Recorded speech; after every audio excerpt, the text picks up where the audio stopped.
अध्याय 2621 प्रतिभाओं का बार बार प्रकट होना। काले लबादे में अजीब आदमी, चुंबकीय पकड़ने वाली खदानें। 3। क्या? डॉक्टर का चेहरा बदल गया। वह सहज रूप से पीछे हट गया, लेकिन तब तक बहुत देर हो चुकी थी।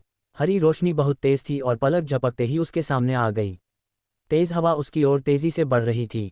वह ये समझ नहीं पा रहा था कि माध्यमिक स्तर के पेशेवरों के बीच इतनी शक्तिशाली उपस्थिति क्यों थी। हालांकि सोचने का समय नहीं था। उसने अपना टोकन निकाला और यहाँ से जाना चाहा। छींटे! एक तेज आवाज़ सुनाई दी। फिर उसे लगा कि दुनिया घूम रही है, जैसे आसमान घूम रहा हो। उसने एक सिरविहीन लाश देखी, साथ ही खून का खंभा भी फूट पड़ा। उसकी पुतलियां सिकुड़ गईं। ऐसा था उसका शरीर। अगले ही पल अंतहीन अंधकार छा गया। अल्पविराम हॉन्फना एड्स बाय पब फ्यूचर। दर्शक आश्चर्यचकित हो गए। उनकी आंखें खुली की खुली रह गईं। इस दृश्य को संपूर्ण रूप में प्रदर्शित किया गया। इसे बड़ा करके सबसे प्रमुख स्थान पर रखा गया। यह एक स्वचालित कार्य था। जब कोई असामान्यता या विशेष स्थिति होती थी तो उसे सभी के देखने के लिए बड़ा कर दिया जाता था। फक! वह मर चुका है। उसका सिर कटा हुआ है। वह बहुत क्रूर है। यह मारा जाने वाला पहला व्यक्ति है। उसे हार मानने का मौका भी नहीं मिला। वह बहुत बुरी तरह से मरा। अरे, यह एक माध्यमिक करियर प्रतियोगिता है, कोई मार्शल आर्ट प्रतियोगिता नहीं। क्या तुम्हें इतना क्रूर होना है? अल्पविराम। वहाँ बहुत शोर मच गया। हर कोई हैरानी से चिल्ला उठा। वे इस दृश्य को स्वीकार नहीं कर पा रहे थे। इस एक्सचेंज इवेंट के दौरान मौतें होंगी, लेकिन यह इतना क्रूर नहीं होगा। अभी जो दृश्य देखने को मिला उसने सभी को बहुत बड़ा झटका दिया।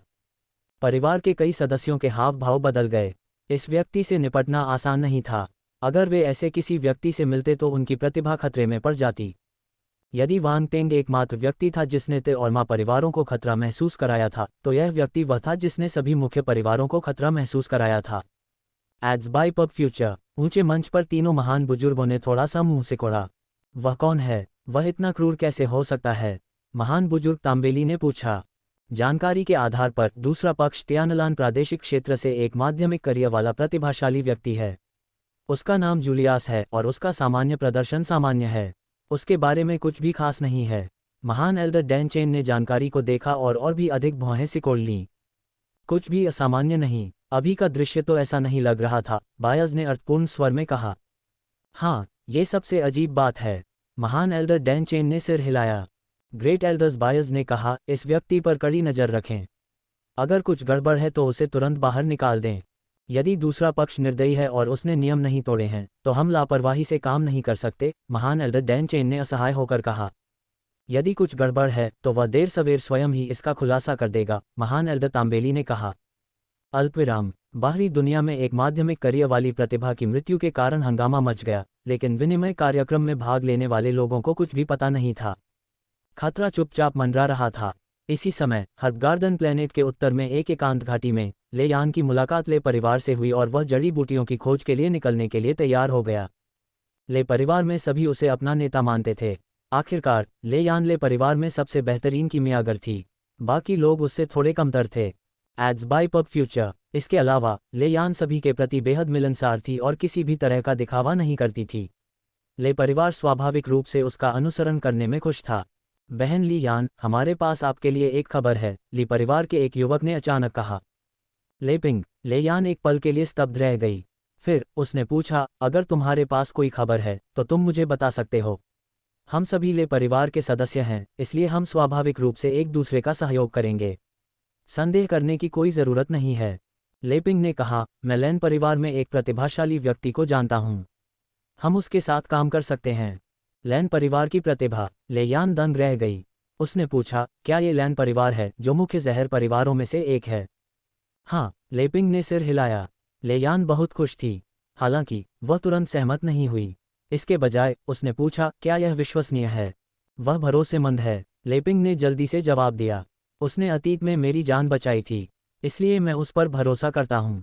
उसकी योग्यता कैसी है? ले यान ने फिर पूछा। वह माँ परिवार के माँ यान से कमज़ोर नहीं है। मैंने उसे अतीत में एक स्वर्गीय मार्शल योद्धा को जहर देकर मारते देखा था। दूसरे पक्ष में तो विरोध करने की क्षमता भी नहीं थी, लेपिंग ने कहा। स्वर्ग मंच के योद्धा को जहर देकर मार डाला। ले यान चकित था। उसका नाम क्या है? लैन परिवार की सबसे उत्कृष्ट प्रतिभा लैन शांग होनी चाहिए, है न? क्या कोई ऐसा है जिसकी तुलना उससे की जा सके? उसका नाम लैंग यू है। वह लैन परिवार की शाखाओं से होना चाहिए। उसकी स्थिति उच्च नहीं है, लेकिन जहां तक मैं देख रहा हूं, उसकी क्षमता लैन शांग से कम नहीं होनी चाहिए, लेपिंग ने सख्ती से कहा। उसके बारे में आपका मूल्यांकन बहुत बढ़िया है। मुझे थोड़ी दिलचस्पी है। लेयान के सुंदर चेहरे पर दिलचस्पी का एक संकेत दिखाई दिया। उसने सिर हिलाया और आगे कहा, उस मामले में दूसरे पक्ष से संपर्क करें और उन्हें बताएं कि हम उसके साथ काम करने के लिए सहमत हैं। लेपिंग खुशी से मुस्कुराया। मैंने देखा कि वह हमसे ज़्यादा दूर नहीं है। अगर हम उससे मिल लें तो हमें ज़्यादा समय नहीं बिताना पड़ेगा। अल्पविराम। अरे देखो, लेयान पहले ही ले परिवार से मिल चुका है। उसे अतीत में केवल 30 आध्यात्मिक जड़ी बूटियां ही मिली थीं। वह अभी भी डैन युआन और अन्य लोगों से काफ़ी दूर है। लेयान बहुत मजबूत नहीं है, अन्यथा वह वांग टेंग के साथ सहयोग नहीं करती। दुर्भाग्य से उसे अस्वीकार कर दिया गया। कितनी बेचारी महिला है। पफट, बेचारी से तुम्हारा क्या मतलब है? वह ले परिवार की प्रतिभा है। कई युवा प्रतिभाएं उसके साथ काम करने के लिए संघर्ष कर रही हैं। देखो, वह अब लैन परिवार के साथ काम कर रही है। वांग टेंग द्वारा उसे अस्वीकार करना उसका नुकसान है। चलो, वांग टेंग को इसकी परवाह नहीं है। खनन ग्रह को देखो, सांग परिवार के सांग यी ने भी उसे स्वेच्छा से चुनौती दी थी। आध्यात्मिक जानवर ग्रह के लिए वह पहले से ही यू परिवार के यू जियांग से मिल चुका है। अरे, ये तो बात ही छोड़ो, यह आदमी जहां भी जाता है उसके साथ सुंदरियां क्यों होती हैं? क्या आप गलत चीज़ पर ध्यान नहीं दे रहे हैं? क्या आपने वांग टेंग की चुनने की गति पर ध्यान नहीं दिया? उसने डैन युआन से ज़्यादा आध्यात्मिक जड़ी बूटियां चुनी। मैंने अभी अभी एक मोटा मोटा हिसाब लगाया है। उनमें से कम 100 हैं। अरे, 100 से भी ज़्यादा? ये कैसे संभव है? कुछ भी असंभव नहीं है। क्या तुमने ध्यान नहीं दिया?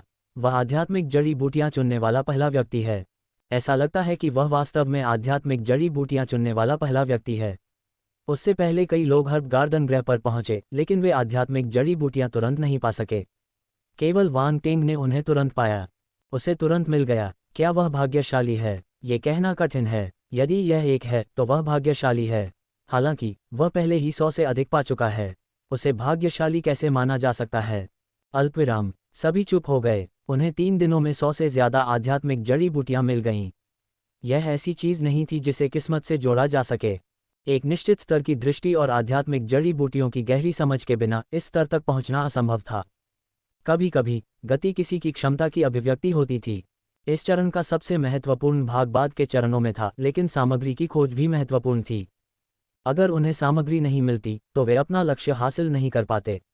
सामग्री की ज़रूरतें बहुत सख्त थीं, चाहे वह गोली हो, लोहार का सामान हो, रून हो, जहर हो, दवा हो, आदि। ग्रैंडमास्टर स्तर के शिखर पर कुछ लोग निश्चित रूप से अपनी महारत को अधिकतम तक ले जाना चाहेंगे। हालांकि गोलियां, दवा, जहर, हथियार और सरनी का स्तर जितना ऊंचा होता है, उतनी ही अधिक सामग्री की आवश्यकता होती है। सामग्री जितनी जटिल होती है, उन्हें ढूंढना उतना ही कठिन होता है। समय कम था और कोई विशिष्ट स्थान नहीं था।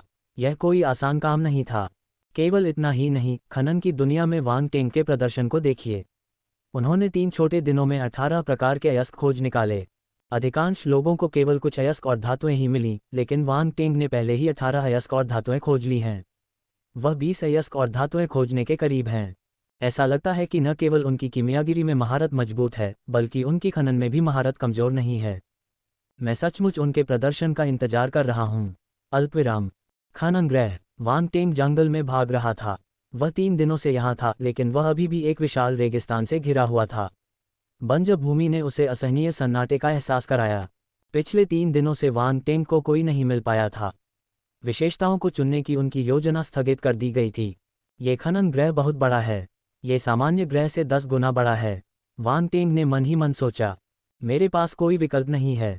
मैं केवल उन सामग्रियों की तलाश कर सकता हूं जिनकी मुझे रून बनाने और तराशने के लिए आवश्यकता है। जहां तक खदानों का सवाल है, मैंने स्थलाकृति का उपयोग करके कुछ स्थानों का विश्लेषण किया है। इस बात की बहुत अधिक संभावना है कि इस ग्रह पर सबसे बड़ी खदान उन्हीं स्थानों पर है। अगर मैं इसकी पुष्टि कर सकता हूं, तो मेरे लिए दूसरों को पछाड़ना मुश्किल नहीं होगा। वांग टेंग के दिमाग में कई विचार कौंधे, जिससे उसकी आंखें चमक उठीं।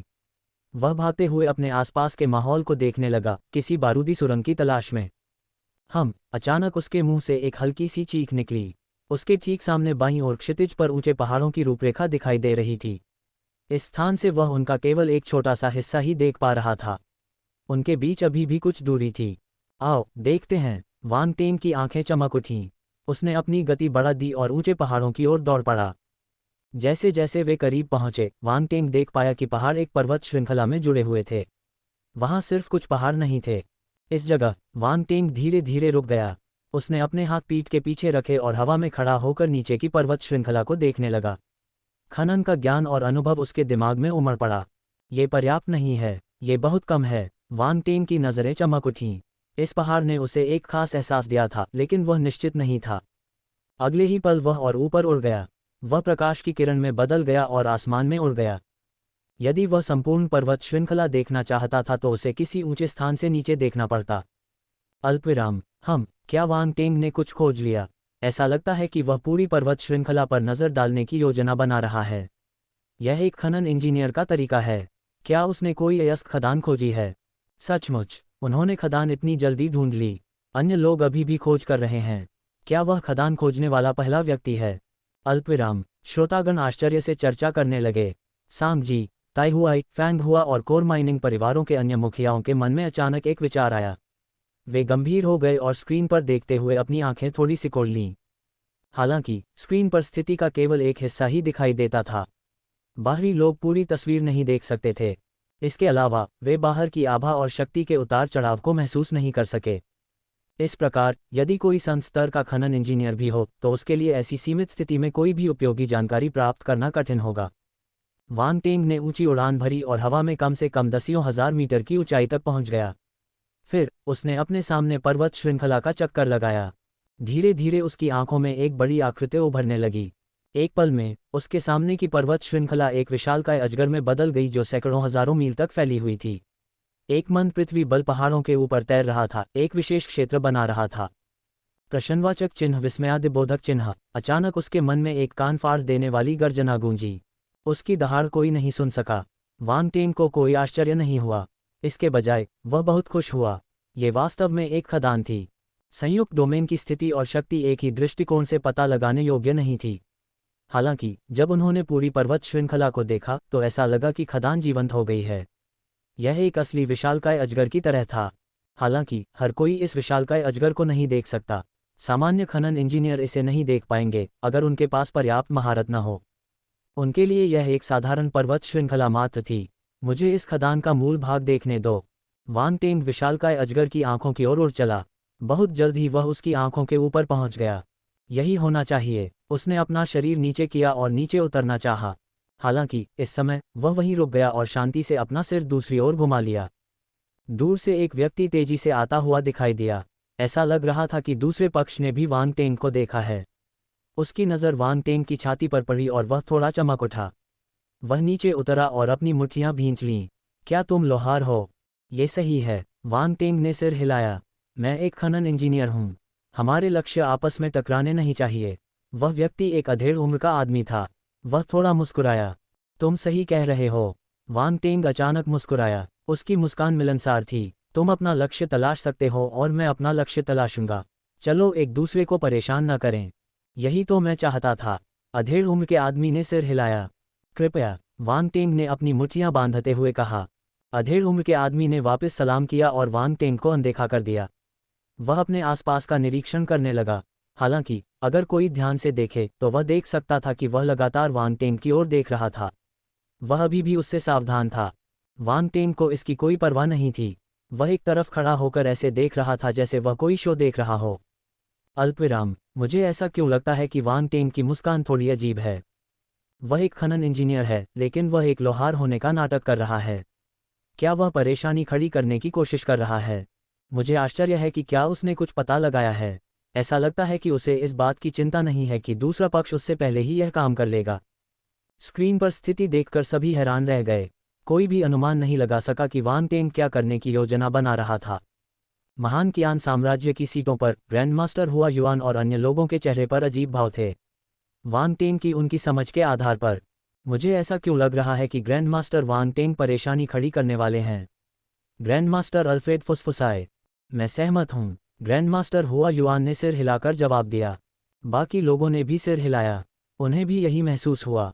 यह एक अजीब दृश्य था। उन्हें विश्वास नहीं हुआ कि वांग टेंग खनन इंजीनियर को इतनी आसानी से जाने देगा। अल्पविराम। तुम मुझे क्यों घूर रहे हो? खनन इंजीनियर वांग टेंग की नज़रों का विरोध नहीं कर सका और काफ़ी देर तक इधर उधर घूमने के बाद उसने पूछा, मैं हमेशा से खनन इंजीनियर के कौशल के लिए तरसता रहा हूँ। आज ऐसा देखना दुर्लभ है, इसलिए मैं एक नज़र डालना चाहता हूँ। चिंता मत करो, मैं एक लोहार हूँ। मैं तुमसे किसी भी चीज़ के लिए नहीं लड़ूंगा। वांग टेंग ने उसकी ओर देखा और उसके द्वारा गिराए गए विशेषता बुलबुले उठाए। वह बकवास करने लगा, क्या आप नहीं जानते कि खनन करते समय खनन इंजीनियरों को परेशान नहीं किया जा सकता? खनन इंजीनियर का चेहरा गंभीर हो गया। मैं तुम्हें परेशान नहीं कर रहा हूँ। तुम्हारी किस आंख ने मुझे तुम्हें परेशान करते हुए देखा? वांग टेंग ने शांति से कहा, मैं तुम्हें अयस्कों की तलाश जारी रखने की सलाह देता हूँ। खुद को नुकसान मत पहुँचाओ।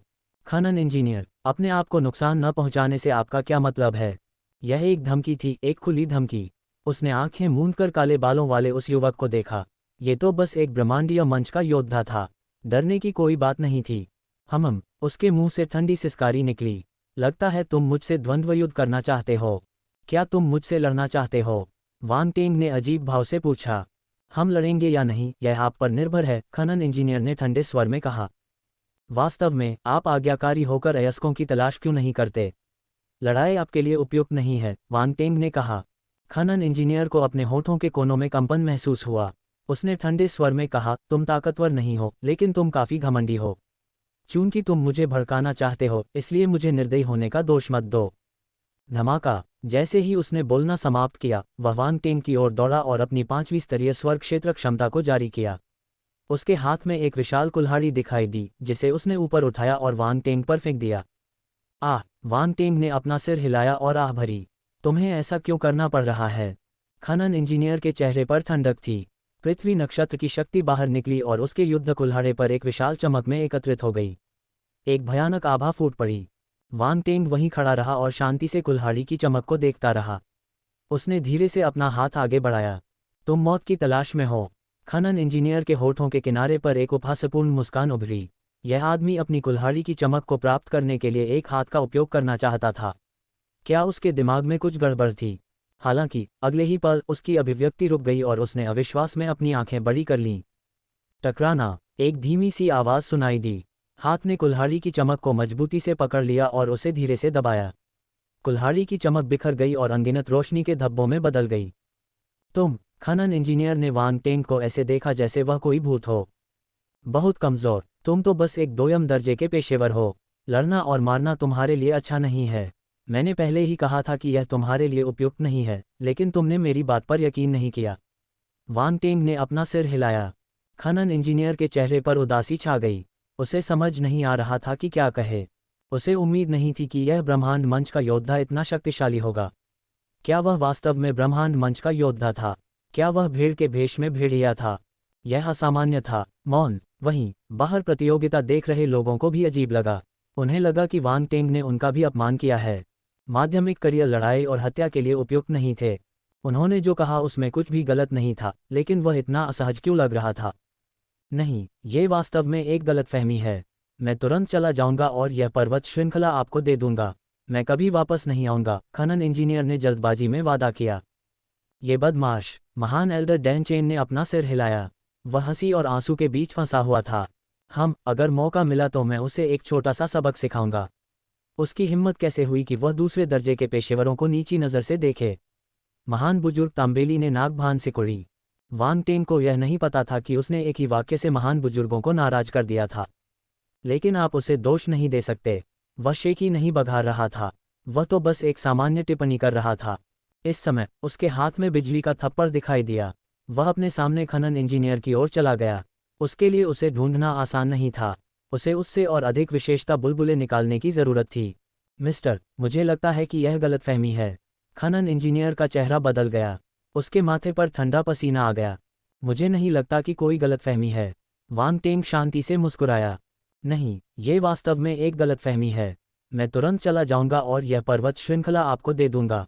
मैं कभी वापस नहीं आऊंगा, खनन इंजीनियर ने जल्दबाजी में वादा किया। वांग टेंग ने अपना सिर हिलाया। उसे लगा कि यह व्यक्ति थोड़ा भोला है। वह चुप रहा और वहीं गायब हो गया। खनन इंजीनियर के चेहरे पर एकदम से भाव बदल गए। उसने तुरंत अपने आसपास की जगहों पर नज़र दौड़ाई और वांग टेंग को ढूंढने की कोशिश करने लगा। स्वूश! इसी समय उसके सिर के पीछे से तेज हवा का झोंका आया। वह बचना चाहता था लेकिन बहुत देर हो चुकी थी। एक हल्की सी आवाज़ सुनाई दी और उसके सिर में तेज दर्द हुआ। साथ ही उसे सिर के पिछले हिस्से से लेकर रीढ़ की हड्डी तक सुन्नापन महसूस हुआ। उसका पूरा शरीर बेकाबू होकर कांपने लगा। बैंग बैंग बैंग, झपट्टा, धमाका। वान टेंग ने दूसरे पक्ष को प्रतिक्रिया करने का कोई मौका नहीं दिया। उसने अपने लाइटनिंग स्लैब को कई बार नीचे पटक दिया, जिससे वह लगातार विशेषता बुलबुले गिराने लगा। यहाँ तक कि मार्शल योद्धा भी वान टेंग के बिजली के थप्पड़ का विरोध नहीं कर सके, एक माध्यमिक पेशेवर तो और भी कम। खनन इंजीनियर खूबसूरती से बेहोश हो गया। उसका चेहरा सूजा हुआ था और वह दुखी दिख रहा था। उसके पास हार मानने का मौका भी नहीं था। बाहर खड़े लोगों ने जब ये दृश्य देखा तो उनकी सांसें थम गईं। उनके चेहरे पर अजीब भाव आ गए। वान टेंग निर्दयी था। उसने एक सम्मानित खनन ग्रैंडमास्टर को तब तक पीटा जब तक कि वह आदमी इस तरह का नहीं हो गया। उसने उसे बिल्कुल भी मुंह नहीं दिखाया। यदि दूसरा पक्ष जाग गया तो उसकी मौके पर ही मौत हो जाएगी। दूसरे दर्जे के पेशेवर लोग अपनी प्रतिष्ठा को बहुत महत्व देते थे। अब जब दूसरे पक्ष को इस तरह पीटा गया तो उसने अपनी सारी गरिमा खो दी। तुम पिटाई बर्दाश्त नहीं कर सकते। वान टेंग ने बेहोश खनन इंजीनियर को देखा और अपना सिर हिलाया। उसने अपनी आध्यात्मिक गति को जारी किया और अपने आसपास के गुण बुलबुले उठाए। खनन कौशल तारांकन 200, खनन कौशल तारांकन 300, खनन कौशल तारांकन 500, स्वर्ग क्षेत्र आत्मा 1200, स्वर्ग क्षेत्र आत्मा 1200। अल्पविराम। गुण बुलबुले वान टेंग के मन में विलीन हो गए। कुछ खनन ज्ञान में बदल गए जबकि अन्य शुद्ध आध्यात्मिक शक्ति में बदल गए और उसके छोटे ब्रह्मांड में विलीन हो गए। उसे तरोताजा महसूस हुआ। मेरी आध्यात्मिक शक्ति अंततः फिर से बढ़ सकती है। वान टेंग की आंखें स्पष्ट खुशी से भरी थीं। जब से उसकी आध्यात्मिक शक्ति स्वर्ग तक पहुंची है, वह निरंतर सुधार कर सकता है। उसे अब अपनी आत्मिक विशेषताओं को बर्बाद करने की आवश्यकता नहीं है। आत्मा 64,800/6 लाख स्वर्ग क्षेत्र। इस बार उन्हें खनन इंजीनियर से स्पिरिट विशेषताओं के 4,800 अंक मिले। यह एक बड़ी उपलब्धि थी। खनन इंजीनियर 23,800/30,000 ग्रैंडमास्टर। उनका खनन इंजीनियर का गुण भी बढ़ गया। वे परफेक्ट ग्रैंडमास्टर स्तर के और भी करीब पहुंच रहे थे। कुछ और खनन इंजीनियरों को मारने के बाद मैं पूर्ण अवस्था तक पहुंच सकता हूं। वान टेंग ने मन ही मन सोचा। फिर वह मुस्कुराया और नीचे विशालकाय अजगर को देखा। अचानक उसके मन में एक विचार आया और उसके चेहरे पर एक अजीब सा भाव उभर आया। खोजबीन में समय बर्बाद करने के बजाय क्यों न।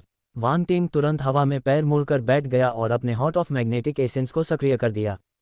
उसके शरीर से एक अजीब सी हलचल फैली और चारों तरफ फैल गई। इसने नीचे की पूरी पर्वत श्रृंखला को अपने में समाहित कर लिया। वह क्या कर रहा है? बाहर खड़े लोग अचंभित थे। वे हैरान थे। यह आदमी हवा में पैर फैलाकर क्यों बैठा था? क्या वह थका हुआ था? लेकिन इससे पहले कि वे आगे सोच पाते, धमाका। इसी समय नीचे पर्वत श्रृंखला से एक भयंकर विस्फोट हुआ। नीचे की पूरी पर्वत श्रृंखला कांपने लगी। वान टेंग की वर्तमान क्षमता के साथ चुंबकीय सार प्रतिभा के हृदय की शक्ति भयावह होगी। यहाँ तक कि यदि वह विशेष ऊर्जा वाली अयस्क खदान भी होती तो वह उसे बलपूर्वक बाहर निकाल सकता था। इसके अलावा उन्होंने सिर्फ hot of magnetic essence talent का ही इस्तेमाल नहीं किया। उन्होंने इस पूरे क्षेत्र को कवर करने के लिए मैग्नेटिक डोमेन का भी इस्तेमाल किया। बेशक अगर वह जमीन से बलपूर्वक खदान खोदना चाहता था तो उसे उस पर बहुत नियंत्रण रखना होगा। सिर्फ बल प्रयोग ही काफ़ी नहीं था। नीचे की पर्वत श्रृंखला और भी ज्यादा हिंसक रूप से कांप उठी। जमीन हिल रही थी और जमीन पर भयानक दरारें दिखाई दे रही थीं। पहाड़ टूटकर गिर रहे थे और बड़ी बड़ी चट्टानें नीचे लुढ़क रही थीं। ये दृश्य किसी भयावह प्राकृतिक आपदा जैसा था। उठना। वान टेंग ने अपने चुंबकीय सार के हृदय और चुंबकीय डोमेन को उनकी अधिकतम क्षमता तक जारी किया। उसके मुंह से एक जोरदार चीख निकली। गर्जन। आसमान में एक भयानक दहाड़ गूंजी। वान टेंग ही अकेला नहीं था जो इसे सुन सकता था। नीचे की विशाल पर्वत श्रृंखला पूरी तरह दरक गई। एक पीले रंग का विशालकाय अजगर अपना शरीर मोड़कर धीरे धीरे सबके सामने प्रकट हुआ। असीम चुंबकीय शक्ति मानो एक विशाल हाथ में बदल गई हो। उसने अपने पंजों से जमीन में रास्ता बनाया और विशालकाय अजगर को बाहर खींच लिया। विभिन्न माध्यमिक पेशेवरों की उन्नति, उत्कृष्ट प्रतिभाएं पाई गईं। एक मौन चौक पर अचानक शांति छा गई। सभी ने आकाश में सबसे बड़ी स्क्रीन को देखा। वे आश्चर्यचकित थे। मंच पर बैठे तीनों महान बुजुर्गों की भी पीठ सीधी हो गई। वे आश्चर्यचकित थे। कई संत स्तर के बुजुर्ग खड़े होकर स्क्रीन पर दिख रहे दृश्य को आश्चर्य से देखने लगे। मुख्य परिवार, विशेषकर खनन उद्योग के मुख्य परिवार, सभी सदमे की स्थिति में थे। ये है नस खोजने वाला ड्रैगन पकड़ने वाला कौशल। सांग जी को लगा कि उनका गला सूख रहा है। उन्होंने अपनी लार निगल ली और कर्कश स्वर में बोले, यह एक संत स्तर के खनन इंजीनियर का कौशल है। केवल कुछ शीर्ष ग्रैंडमास्टर स्तर के खनन इंजीनियर ही इस कौशल को समझ सकते हैं। वह फैंग परिवार का मुखिया फैंग हुआ हैरान था। वह हिचकिचाया। स्क्रीन पर काले बालों वाला युवक या तो शीर्ष स्तर का खनन इंजीनियर था या फिर संत स्तर का मार्शल योद्धा। उन्होंने पहली संभावना को प्राथमिकता दी, लेकिन चाहे जो भी संभावना थी, इसका मतलब था कि वांग टेंग की खनन निपुणता पूर्णता के शिखर पर पहुंच गई थी। मुझे इस एक्सचेंज इवेंट में ये कौशल देखने की उम्मीद नहीं थी। यान लियांग ने एक गहरी सांस ली और एक जटिल नज़र के साथ धीरे से बैठ गया। ताई परिवार के मुखिया ताई हुआई के चेहरे पर एक जटिल भाव था। वांग टेंग की प्रतिभा उनकी कल्पना से कहीं ज्यादा मजबूत थी। ऐसा लग रहा था कि ताई लू उनके मुकाबले में नहीं थी। अल्पविराम। वांग टेंग को इस when searching dragon catching skill के बारे में कुछ भी नहीं पता था। वह बस कुछ समय बचाना चाहता था ताकि वह और भी काम कर सके। यदि वह खदान का अन्वेषण करने के लिए खदान में जाता तो उसे कम से कम आधे दिन से लेकर एक दिन तक का समय लग जाता। हजारों मील लंबी इस खदान को वांग टेंग ने बलपूर्वक खोदा था। यह एक विशाल अजगर की तरह था जो जमीन पर तड़प रहा था और वांग टेंग की चुंबकीय शक्ति से बचने के लिए संघर्ष कर रहा था। लेकिन इस खदान में कोई जीवन नहीं था। इसका संघर्ष बस एक तरह की डोमेन शक्ति थी। यह जमीन से बंधी हुई थी। उठना, वांग टेंग ने फिर चिल्लाकर कहा। चुंबकीय सार के हृदय द्वारा जारी चुंबकत्व की शक्ति ने चुंबकीय डोमेन की मदद से नीचे के डोमेन का विरोध किया। वे एक ठहराव पर थे। हालांकि ये गतिरोध जल्द ही टूट गया। वांग टेंग की चुंबकीय शक्ति के निरंतर उत्पादन के तहत खदान में डोमेन अंततः ढह गया। धमाका, एक विस्फोट हुआ। धूल हवा में उड़ गई और पर्वत श्रृंखला में एक अदृश्य शक्ति नष्ट हो गई। भयानक पीले विशालकाय अजगर को आखिरकार पकड़ लिया गया। एकत्रित हो जाओ, वांग टेंग हंसा। उसने अपने हाथ खोले और बंद किए। फिर उसने उन्हें जोर से नीचे धकेल दिया। चुंबकीय शक्ति फूट पड़ी और पूरे पीले विशालकाय अजगर पर असर किया। एक शक्तिशाली दबाव बाहर निकला। दरार, हवा में कान फाड़ देने वाली आवाजें गूंजने लगीं। विशालकाय अजगर तेजी से सिकुड़ने लगा। डरावना, वांग टेंग बहुत शक्तिशाली है। ऐसा कहा जाता है कि केवल कुछ शीर्ष ग्रैंडमास्टर स्तर के खनन इंजीनियर ही इस कौशल का उपयोग कर सकते हैं। नस खोजने वाला ड्रैगन पकड़ने वाला कौशल। नस खोज ड्रैगन पकड़ना, यह इतना खतरनाक क्यों लगता है? अरे, क्या इसका मतलब यह नहीं है कि वांग टेंग एक महान खनन इंजीनियर है? उसे अवश्य ही ऐसा करना चाहिए। यदि ऐसा नहीं होता तो वह ऐसा नहीं कर पाता। मैंने इस कौशल के साथ एक महान खनन इंजीनियर कभी नहीं देखा। अल्पविराम। बाहर खड़े लोग अचंभित रह गए। उनकी सांसें बेकाबू हो गईं। जब महान बुजुर्गों ने ये दृश्य देखा तो उनके होठों के कोने फड़कने लगे। जिन डोमेन को स्थापित करने में हमने इतनी मेहनत की थी, वे ऐसे ही नष्ट हो गए। महान बुजुर्ग तांबेली ने अपना सिर हिलाया। वे संत स्तर के रून मास्टर शायद फिर से शिकायत करेंगे। हा। महान एल्डर डैन चेन को कुछ दिलचस्प बात सूझी और वे जोर से हंस पड़े। इस छोटे से साथी की विनाशकारी शक्ति बुरी नहीं है, महान एल्डर्स बायज ने दुख व्यक्त किया। ये सही है। इस विधि से खनन ग्रह पर खदानों को नुकसान होगा। महान बुजुर्ग तांबेली ने कड़वी मुस्कान दी। मुझे आश्चर्य है कि वह कितनी खदानें खोज सकता है, महान बुजुर्ग डैन चेन ने सोचा। ये खदान एक पीले बादल पत्थर की खदान होनी चाहिए। इसकी गुणवत्ता कम नहीं है, लेकिन यह अन्य खनन इंजीनियरों से आगे निकलने के लिए पर्याप्त नहीं है। पीले बादल पत्थर की खान स्वर्ग क्षेत्र के हथियार बनाने के लिए सिर्फ एक सहायक सामग्री है। ये ज़्यादा मूल्यवान नहीं है। महान बुजुर्ग तांबेली एक लोहार थे, इसलिए वे सभी प्रकार के अयस्कों से परिचित थे। ग्रेट एल्डर बायज ने कहा, ऐसा लगता है कि तुलना करने के लिए और भी बहुत कुछ है। उनकी निगाहें फिर से स्क्रीन पर चली गईं।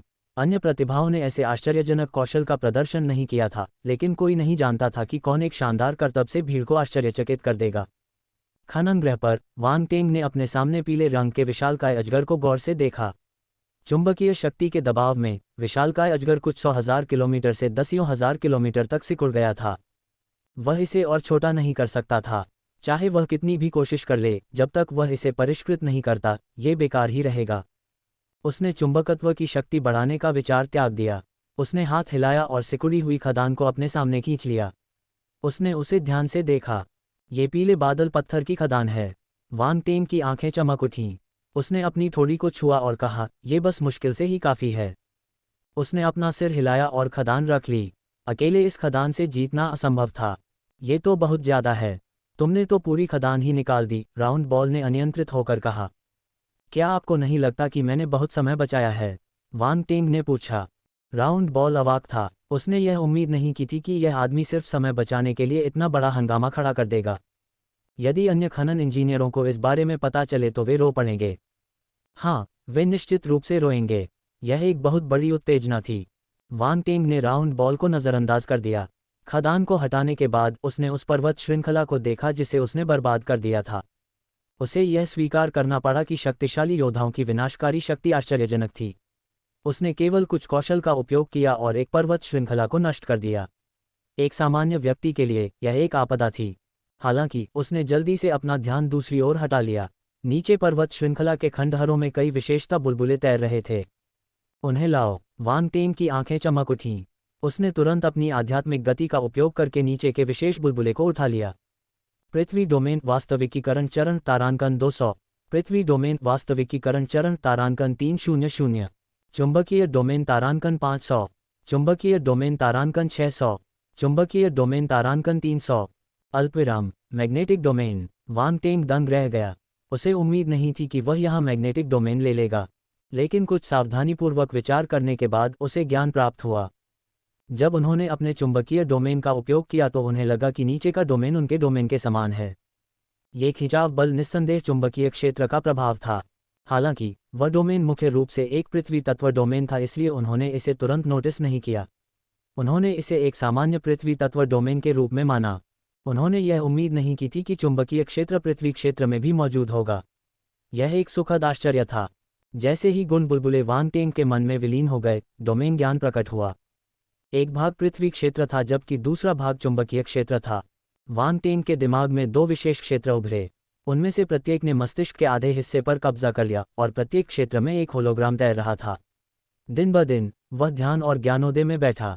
ज्ञानोदय उसके दिमाग में चमकता रहा और उसकी स्मृति धीरे धीरे गहरी होती गई जब तक कि वह उसकी स्मृति के सबसे गहरे हिस्से में अंकित नहीं हो गई। पफ! एक क्षण में ही उन्होंने राहत की सांस ली और अपना ज्ञानोदय पूरा कर लिया। इस बार उसे जो पृथ्वी डोमेन मिला वह एक वास्तविकीकरण चरण डोमेन था।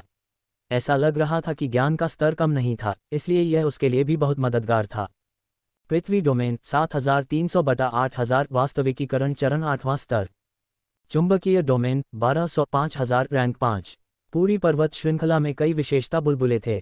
वान टेंग द्वारा उन्हें उठाए जाने के बाद चुंबकीय डोमेन विशेषता तेजी से बढ़ी। ये तीसरे रैंक से 5वें रैंक पर पहुंच गई। ये 2 स्तरों तक बढ़ गई थी। उसका पृथ्वी क्षेत्र बहुत ऊपर नहीं उठा क्योंकि उसका क्षेत्र ऊंचा था। यह अभी भी 8वें स्थान पर था, लेकिन ये काफ़ी अच्छा था। ये पूर्ण अवस्था के करीब था। वह अगली बार वास्तविकीकरण चरण के 9वें स्थान पर पहुंचने में सक्षम हो सकता है। वान टेंग ने इस बारे में सोचना बंद कर दिया। वह मुड़ा और दूर भाग गया। इस पीले बादल वाली खदान के अलावा यहाँ और कुछ नहीं था। ये रहने लायक नहीं था।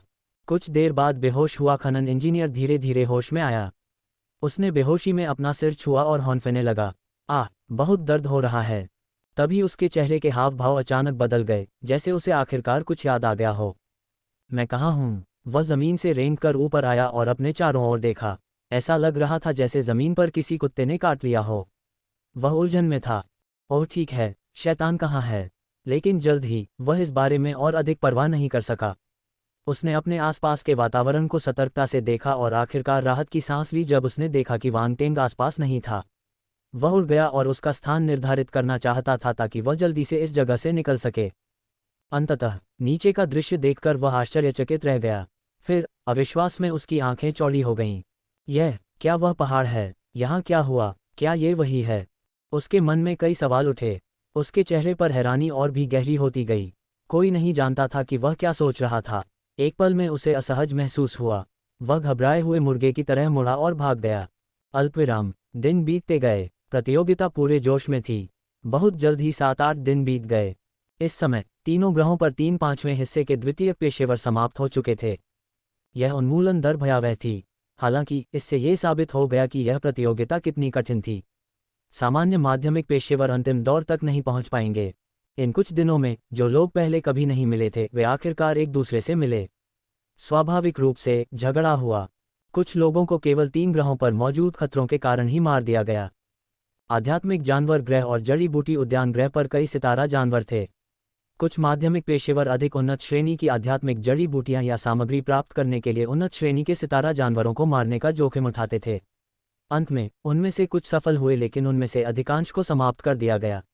यह अफसोस की बात थी। ऐसा लग सकता है कि खनन वाले ग्रह पर कोई जीवन नहीं है, इसलिए यह खतरनाक नहीं था। हालांकि वहां कई खतरे भी थे। कई लोगों को अयस्कों की तलाश में खदानों में और भी गहराई तक जाना पड़ता था। कभी कभी इन खदानों में एक या दो शक्तिशाली तारा जानवर या अजीबोगरीब जीव मिल जाते थे। भिन्न माध्यमिक पेशेवरों की उन्नति, उत्कृष्ट प्रतिभाएं पाई गईं। 3 वहाँ बहुत सारे लोग नहीं थे। हालांकि खदान जैसे जटिल वातावरण में स्टार बीस्ट और अजीबोगरीब जीवों से निपटना मुश्किल था।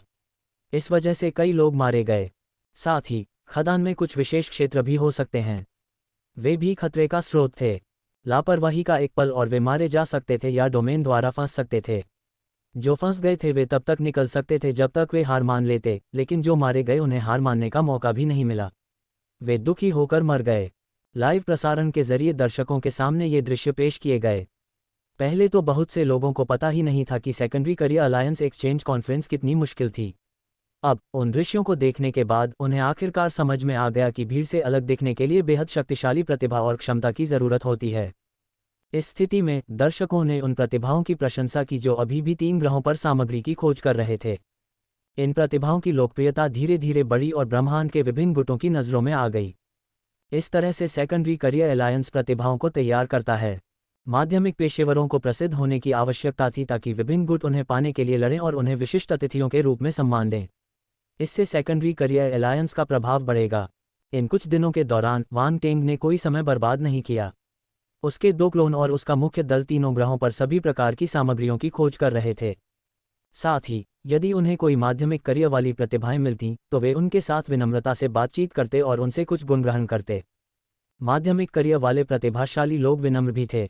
हो सकता है कि वे कभी कभी बुरे स्वभाव के हों, लेकिन फिर भी वे अपने पीछे कुछ लाभ छोड़ जाते हैं। अच्छे लोग। आप कह सकते हैं कि वांग टेंग का मुख्य शरीर और उसके 2 क्लोन एक साथ आगे बढ़े। पिछले कुछ दिनों में उनके द्वितीयक करियर की विशेषताओं में जबरदस्त वृद्धि हुई। रून मास्टर 8500 बटा 10,000 ग्रैंड मास्टर। लोहार 10,000 बटा 10,000 ग्रैंड मास्टर। खनन इंजीनियर 28,100 बटा 30,000 ग्रैंड मास्टर। जहर मास्टर 3,600 बटा 30,000 ग्रैंड मास्टर। डॉक्टर 1,500 बटा 30,000 grand master. Herb garden planet पर वांग टेंग एक विशाल चट्टान पर पैर मोड़कर आराम कर रहा था। उसने अपनी आंखें बंद की और अपने गुण बोर्ड को स्कैन किया। उसकी आंखों से खुशी झलक रही थी। पहले तो रून मास्टर विशेषता में कुछ अंतर था। अब यह लगभग पूर्ण ग्रैंड मास्टर स्तर पर था। उनकी लोहार विशेषता परिपूर्ण ग्रैंड मास्टर स्तर तक पहुंच गई थी, जिससे वांग टेंग की लोहार निपुणता ग्रैंड मास्टर स्तर के शिखर तक पहुंच गई। इस समय अचानक उसके मन में अपनी वर्तमान लोहारी कला की महारत को साबित करने के लिए एक हथियार बनाने की तीव्र इच्छा उत्पन्न हुई। अगला चरण था खनन में महारत हासिल करना। पिछले कुछ दिनों में वांग टेंग की खनन में महारत में जबरदस्त सुधार हुआ था। वह पूर्णता के चरण से बहुत दूर नहीं था। अंत में जहर मास्टर और डॉक्टर विशेषताएं थीं।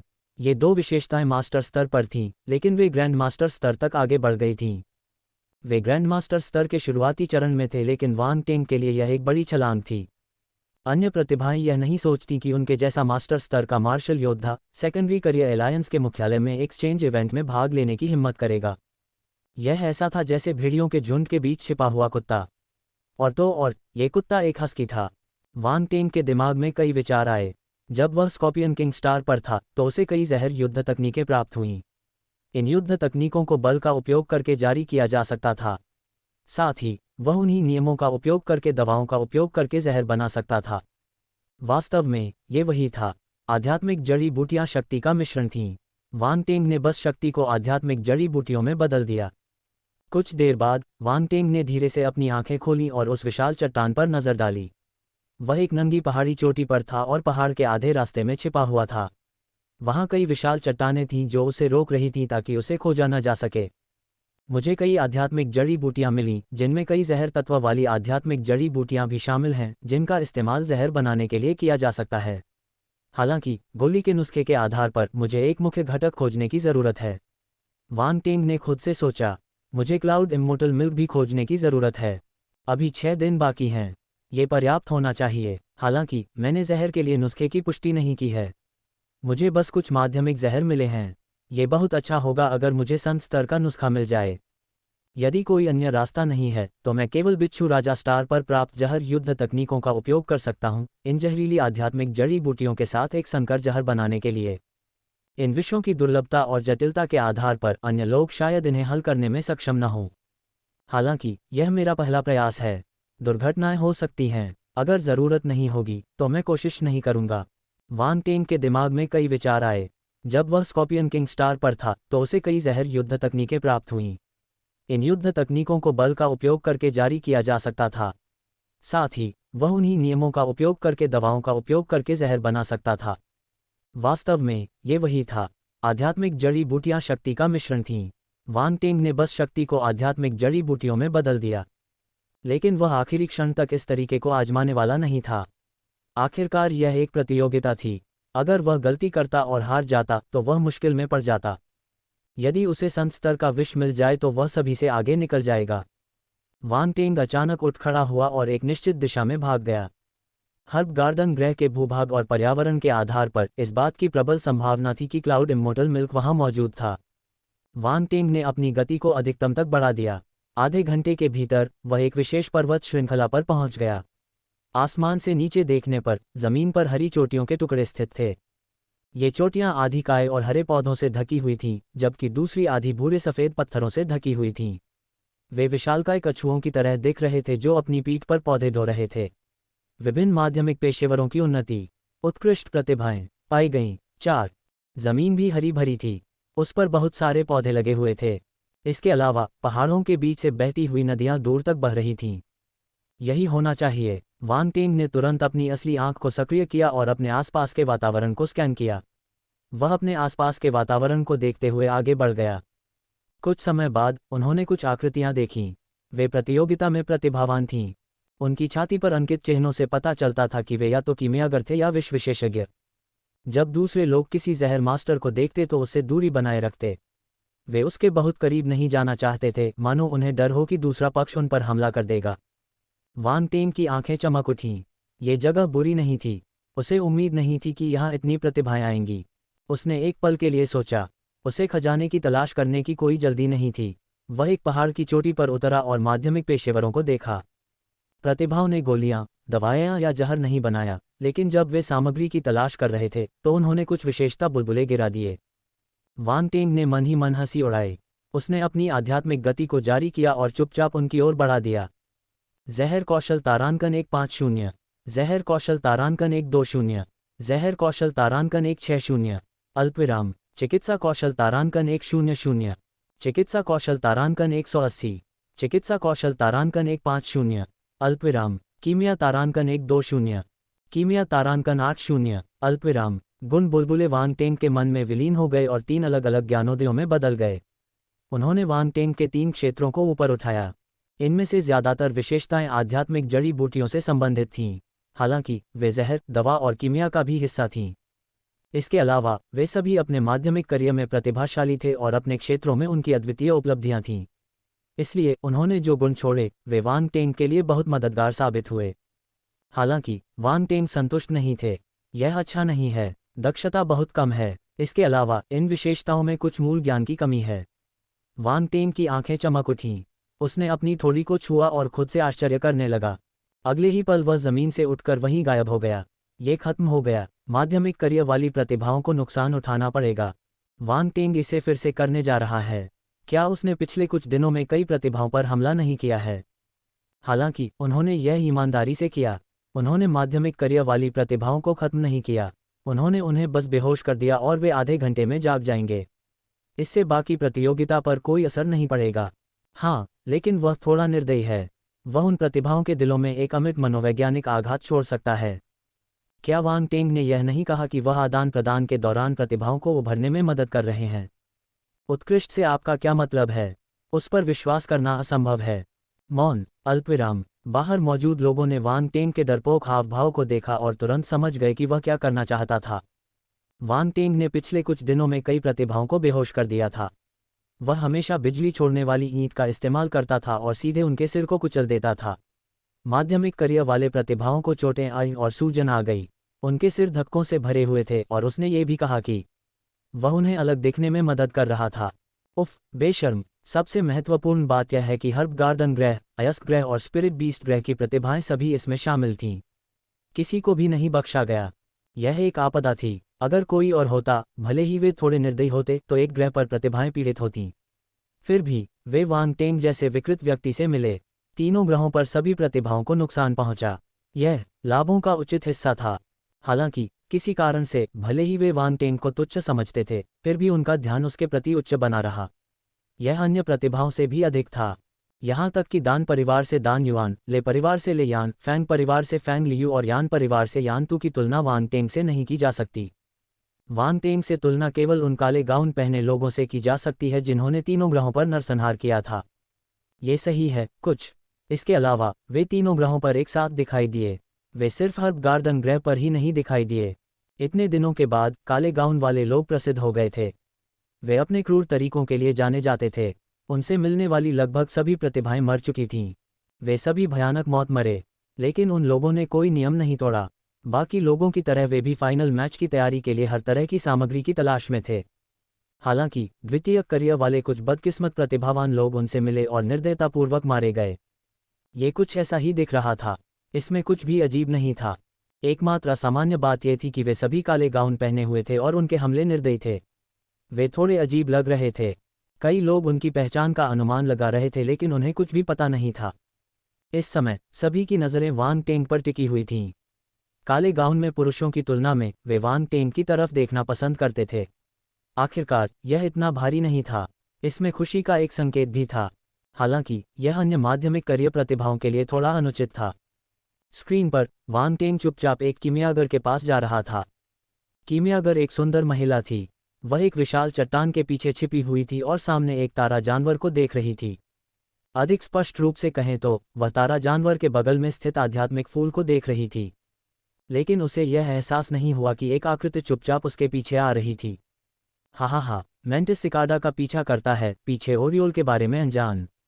भिन्न माध्यमिक पेशेवरों की उन्नति, उत्कृष्ट प्रतिभाएं पाई गईं। 5 कितनी बेचारी औरत है, मैं अभी से उसका अंत देख सकता हूँ। यह एक खूबसूरत युवती है। क्या वान टेंग इतना निर्दयी होगा? तुम बहुत भोले हो। यह एक निर्दयी व्यक्ति है। कितनी महिलाएं वान टेंग के हाथों में आ चुकी हैं। अरे नहीं, मैं उत्साहित हो रहा हूँ। तुम अजीब लग रहे हो। अल्पविराम। कई लोगों को यह दृश्य देखकर थोड़ा उत्साह महसूस हुआ। जरा सोचिए, एक सुंदर महिला कीमियागर उनके सामने बैठी थी और एक काली आकृति चुपचाप उसके पास आ रही थी, कुछ बुरा करने की तैयारी कर रही थी। नहीं, मैं आगे नहीं सोच सकता। जितना अधिक वह इसके बारे में सोचता, उतना ही अधिक उत्साहित होता। बहुत से लोगों ने जल्दबाजी में अपना सिर हिलाया। उन्हें लगा कि वे विकृत नहीं थे। उन्हें वान टेंग ने गुमराह किया था।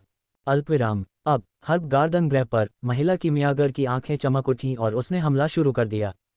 स्वूश! उसके हाथ से एक तलवार की चमक निकली जो सीधे तारा जानवर के सिर पर निशाना साध रही थी। स्वूश! एक फुफकारने जैसी आवाज सुनाई दी। इससे पहले कि तारा जानवर दर्द से चिल्ला पाता, वह वहीं मर गया। ये दृश्य देखकर सभी आश्चर्यचकित रह गए। यहाँ तक कि वान टेंग भी आश्चर्यचकित रह गया। यह महिला कीमियागर कुछ खास थी। उसकी गतिविधियां तीव्र, सटीक और निर्दयी थीं। अन्य माध्यमिक पेशेवरों की तुलना में उसे बुरा नहीं माना जाता था। कई शुद्ध मार्शल योद्धा शायद उससे आगे नहीं निकल पाते। हा, मेरे प्यारे, ये छोटा सा फूल मेरा है। तभी उस महिला कीमियागर के मुंह से हल्की हंसी निकली। उसकी आवाज में खुशी की झलक थी। सब लोग, उन्होंने 3 सेकंड का मौन रखा। बहुत से लोग अब उसे देखना भी बर्दाश्त नहीं कर सकते थे। वान टेंग मुस्कुराया और वहीं गायब हो गया। अगले ही पल वह चुपचाप महिला कीमियागर के पीछे आ गया। उसने अपने हाथ में बिजली का तमाशा उठाया और उसे हल्के से नीचे गिरा दिया। उसे ऐसी सुंदर महिला के साथ सौम्यता से पेश आना चाहिए। टकराना, झपट्टा, धमाका, गड़गड़ाहट की आवाज के साथ एक धीमी सी आवाज भी सुनाई दी। महिला कीमियागर दंग रह गई। फिर उसका शरीर बेकाबू होकर हिलने लगा, मानो वह नाच रही हो। इससे भी अधिक, यह एक शैतानी नृत्य था। बैंग बैंग बैंग, झपट्टा, धमाका। उसकी हरकतें बहुत क्रूर थीं। एक सुंदरी सूजे हुए सुअ में बदल गई। वान टेंग ने गुणकारी बुलबुले और आध्यात्मिक फूल उठा लिए। फिर उसने अपनी उपलब्धियां छिपा लीं और बिना किसी निशान के गायब हो गया। सब लोग, माध्यमिक करियर वाले प्रतिभावानों पर भी हमला किया गया। उनका अंत भी वैसा ही हुआ।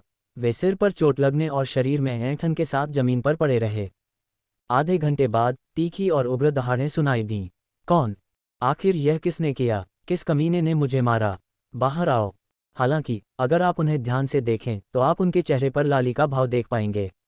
ऐसा लग रहा था कि उन्होंने कुछ रोमांचक अनुभव किया है। कमीने, तुम बहुत क्रूर हो। पहाड़ों में गूंजती हुई आवाज ने कई तारा जानवरों को सतर्क कर दिया। वे दहाड़ने लगे और उन्हें लगा कि कोई दुश्मन आक्रमण करने की तैयारी कर रहा है।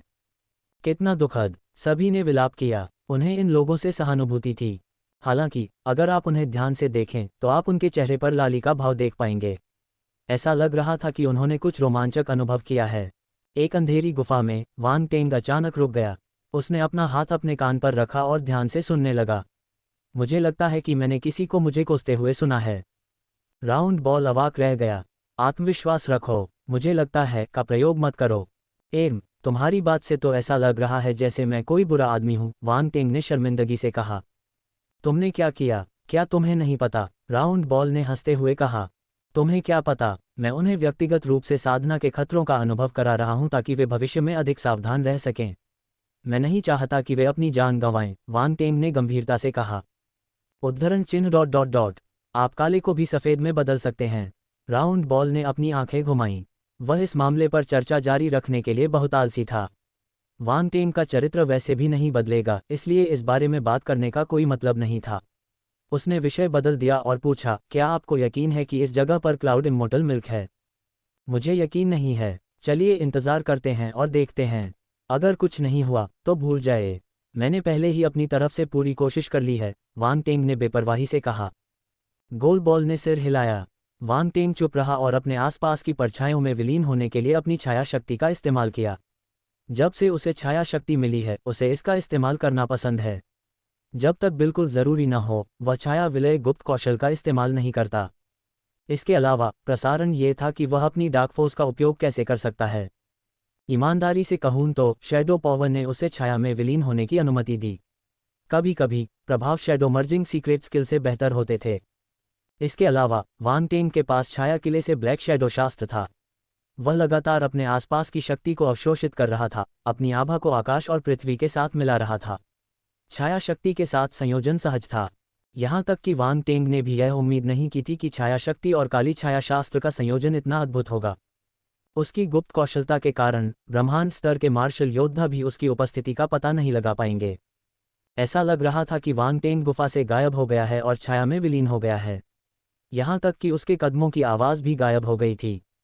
कोई आवाज़ सुनाई नहीं दे रही थी। वह गायब हो गया। हर कोई हैरान था। उन्हें उम्मीद नहीं थी कि वांग टेंग के पास ऐसी छुपने की कला होगी।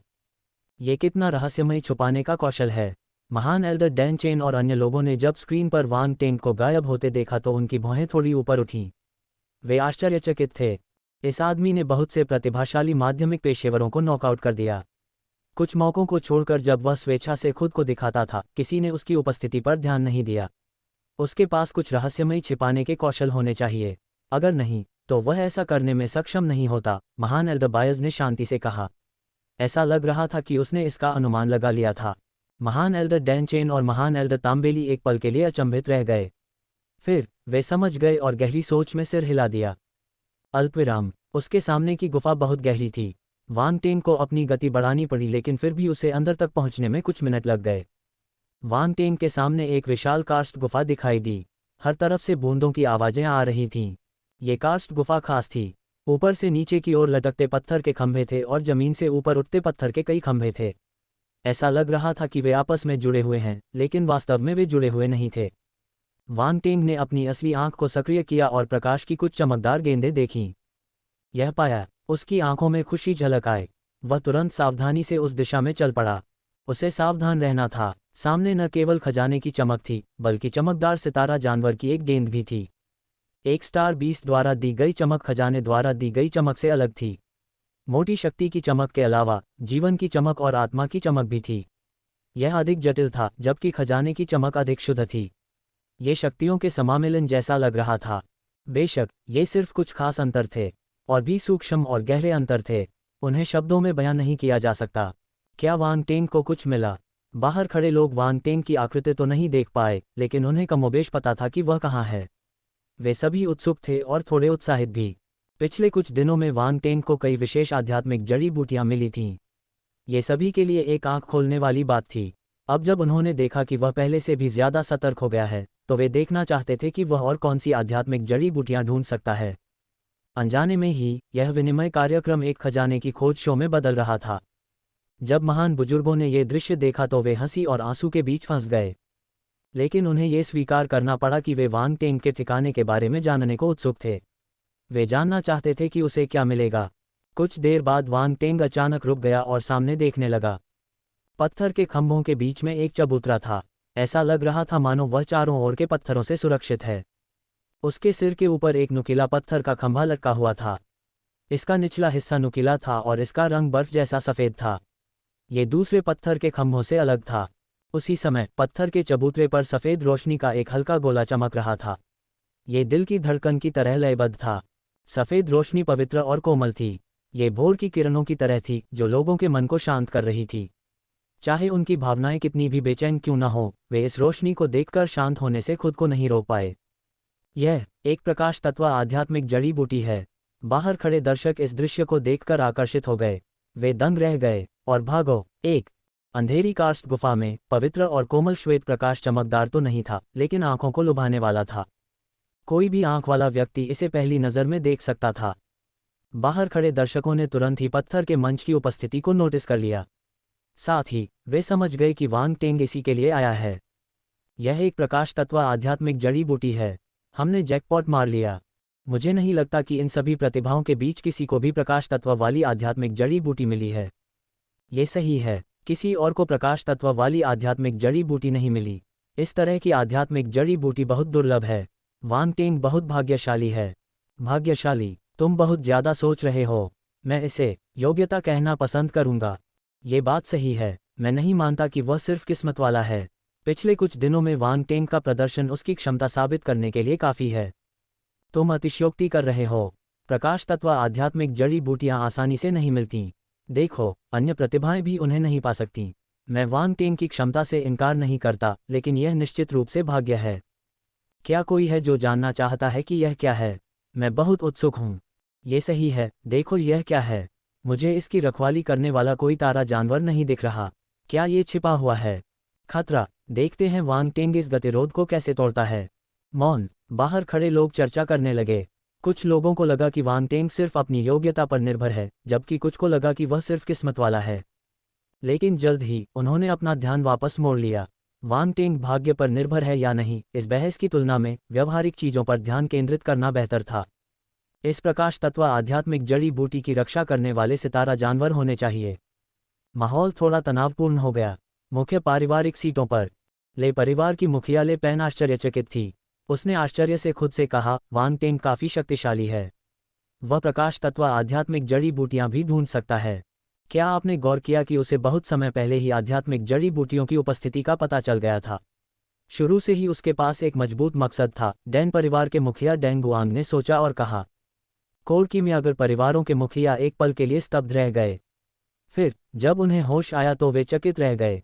यहाँ तक कि उनके जैसे संत स्तर के मार्शल योद्धा भी आश्चर्यचकित थे। इससे साबित हुआ कि प्रकाश तत्व आध्यात्मिक जड़ी बूटियां कितनी दुर्लभ थीं।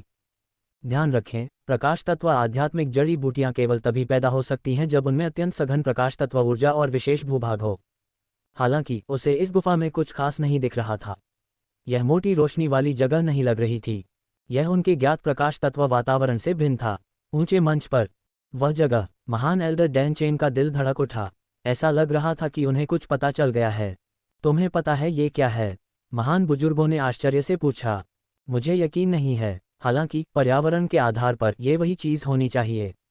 एक दिव्य स्तर के कीमियागर के रूप में महान एल्डर डैन चेन के पास दृष्टि का एक विस्तृत क्षेत्र था। वह कमोबेश कुछ देख सकता था।